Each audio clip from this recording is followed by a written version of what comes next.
নমস্কার, দেখছেন Kolkata TV digital. আপনাদের সঙ্গে রয়েছি আমি ঋষিকেশ।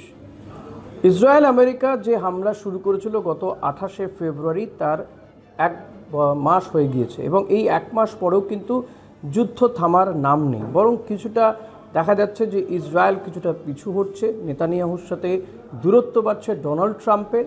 একলা হয়ে পড়ছেন তিনি, এই প্রশ্ন কিন্তু উঠছে যে ডোনাল্ড ট্রাম্প কি এবার একলা হয়ে পড়ছেন? তাই কি তিনি যুদ্ধ থেকে পালিয়ে বাঁচার পথ খুঁজছেন? এই প্রশ্ন কিন্তু উঠতে শুরু করেছে গোটা বিশ্বের কূটনৈতিক মহলে। আমেরিকার পক্ষ থেকে 15 দফা প্রস্তাব তো পাঠানো হয়েছে, ইরান তার পাল্টা প্রস্তাব দিয়েছে, কিন্তু সেই প্রস্তাব বা ব্যাকডোর আলোচনা চলছে। এর মধ্যে আমেরিকার পক্ষ থেকে সেখানে প্যারাট্রুপ সেনা, স্থলসেনা বাহিনী তাদেরকে নিয়ে যাওয়া হচ্ছে, পশ্চিম এশিয়ায় নিয়ে আসা হচ্ছে বলে খবর পাওয়া যাচ্ছে। অপরদিকে ইরানের যে পাল্টা প্রত্যুত্তর বা পাল্টা হামলা, সেই হামলাতে কোথাও গিয়ে ইসরায়েল এবং আমেরিকা নাস্তানাবুদ হয়েছে। সেই কারণে তারা পিছু হটার চেষ্টা করছে বলে মনে করছে বিশেষজ্ঞ মহল। এখনও পর্যন্ত যদি এই যে দীর্ঘ প্রায় এক মাস ধরে যুদ্ধ চলছে, যুদ্ধ এখনও থামার নাম নেই, তাতে দেখা যাচ্ছে আসলে কি হয়েছে। দেখুন, এর ফলে দেখা যাচ্ছে গোটা বিশ্ব জুড়ে তেলের একটা সংকট হয়েছে বা জ্বালানির একটা সংকট হয়েছে, যেটা গোটা দেশেই মানে গোটা বিশ্বের বিভিন্ন প্রান্তেই কিন্তু সমস্যায় পড়েছে। কারণ এই হামলাটা 28শে ফেব্রুয়ারি ইসরায়েল এবং আমেরিকা শুরু করেছিল। তখন তারা এক রকমের যুক্তি দিয়েছিল। তারা বলেছিল যে ইরানে সেখানে যে সাধারণ মানুষের ক্ষোভ বিক্ষোভ সেখানকার প্রশাসনের বিরুদ্ধে, সেই কারণে তারা চেয়েছিল যে সেখানে যাতে শাসনভার অন্য কারো হাতে যায়। সেখানে তারা মনে করেছিল যে একটা গণ অভ্যুত্থান হবে।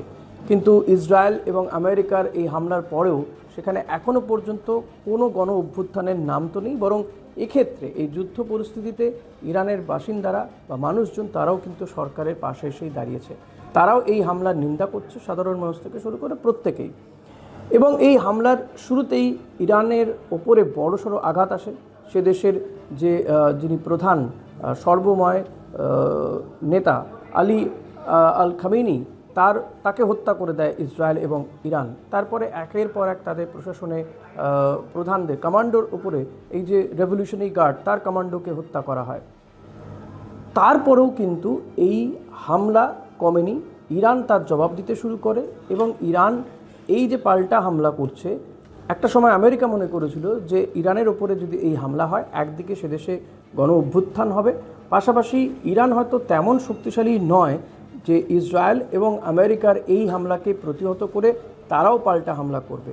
অর্থাৎ কোথাও গিয়ে মিসজাজ করা হয়েছিল আমেরিকা এবং ইসরায়েলের পক্ষ থেকে। কারণ এখন যখন ইরান ক্রমশ হামলা করছে, তখন দেখা যাচ্ছে পিছু হটতে বাধ্য হচ্ছে ইসরায়েল বা আমেরিকা।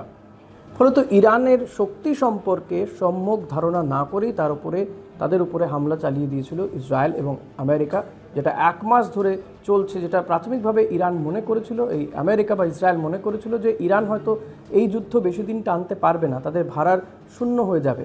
কিন্তু সেটা দেখা যাচ্ছে বাস্তবে সেটা নয়। ইরান বরং যুদ্ধ আরও টেনে নিয়ে যাচ্ছে। তারা এই যুদ্ধের উত্তর দিচ্ছে, তারা সহজে যে ছেড়ে দেবে না জমি, সেটা তারা জানিয়ে দিয়েছে।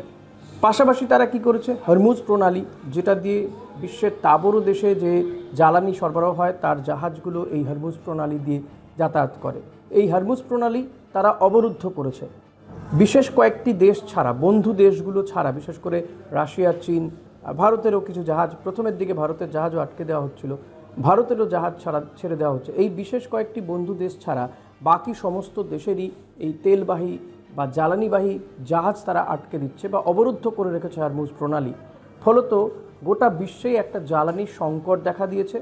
আর্থিকভাবে দুর্বল হয়ে পড়ছে দেশগুলো, সমস্যা বাড়ছে সে দেশের মানুষের, সেই দেশগুলোর মানুষ ক্ষুব্ধ হয়ে পড়ছে। যেমন আমরা দেখছি যে আমেরিকার রাস্তায় নেমে এসেছেন সেখানকার সাধারণ মানুষ, তারা বলছেন যে এই যুদ্ধ তারা চাইছেন না। প্রচুর আর্থিক ক্ষতিও হচ্ছে আমেরিকার অর্থনৈতিক পরিস্থিতি এমনিতেই খারাপ। কারণ অনেকেই আমেরিকা হয়তো সামনে বলছে যে তাদের উদ্দেশ্য ছিল, তাদের এবং ইসরায়েলের উদ্দেশ্য ছিল যে ইরানে যে স্বৈরাচারী সরকার চলছে তার অবসান ঘটিয়ে নতুন কোনো শাসক সেখানে আসুক, সেটা তারা চেয়েছিলেন। কিন্তু এর পেছনে অন্য কারণ খুঁজে পেয়েছেন কূটনৈতিকবিদরা। তারা মনে করছেন যে আসলে ইরানের যে ইউরেনিয়াম সহ যে সম্পদ রয়েছে, সেই সম্পদই মূল লক্ষ্য ছিল আমেরিকার, যেমনটা ভেনেজুয়েলার ক্ষেত্রেও হয়েছে। ফলত দেখা যাচ্ছে যে আর্থিকভাবে দুর্বল হয়ে পড়ছে যুদ্ধ লড়তে গিয়ে আমেরিকার ঘরে বাইরে চাপের মুখে পড়ছে। সে দেশের মানুষজন, সে দেশের সেনেটররা তারা এই যুদ্ধের বিরোধিতা করছেন। পাশাপাশি ইরানের যে হামলা, পাল্টা তারা যে জবাব দিয়ে চলেছে এবং তাদের এই হামলা বা তাদের এই জবাবে কিন্তু পিছু হটতে কোথাও গিয়ে বাধ্য হচ্ছে আমেরিকা এবং ইসরায়েলও পিছু হটতে বাধ্য হচ্ছে। কোথাও গিয়ে ডোনাল্ড ট্রাম্প বোধহয় একা হয়ে পড়ছেন এক্ষেত্রে। কথাবার্তা হয়তো চলছে, কিন্তু সেই কথা কতদিনে ফলপ্রসূ হবে, কতদিনে যুদ্ধ থামবে, সেটা কেউ জানে না।